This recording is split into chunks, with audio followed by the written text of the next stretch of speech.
For problem number 11, we have two piecewise functions, and let's go ahead and graph this first piece of this first piecewise function.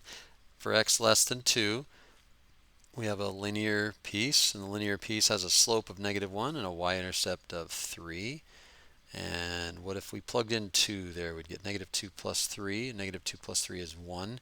So at the point 2, 1, we would have an open circle, slope of -1. You could also count from that y-intercept, you could count down 1 and to the right 1, or up 1 and to the left 1. So either way, you'll get another point on the curve, on the graph, on the line, I guess I should say. And so that takes care of the first piece. You found the slope and you found the y-intercept. From the slope and the y-intercept, you can easily figure out where the line's going to go.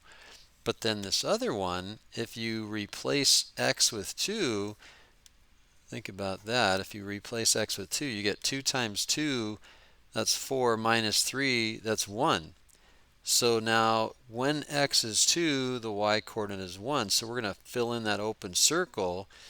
And from that open circle, we don't need to go down here to -3 and say, okay, up 1 and over 1, up 1 and over 1. We could do that, but the second piece is not defined until we get all the way to 2. So we can't draw the graph of that piece underneath the other one, then it wouldn't even be a function. But we would be able to draw the graph to the right of and equal to 2. That piece of the piecewise function has a slope of 2. This other piece has a slope of -1.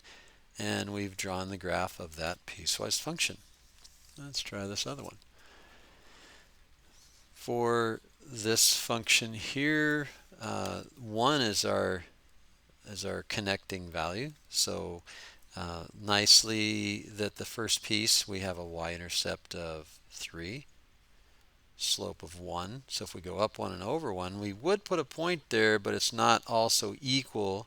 When x is 1, this piece would have an open circle at 4. So when x is 1, y is 4, open circle there. Again, the slope is 1, up 1 and over 1, down 1 and over 1, down 1 and over 1. We can continue to do that, but you only need 2 points to make a line.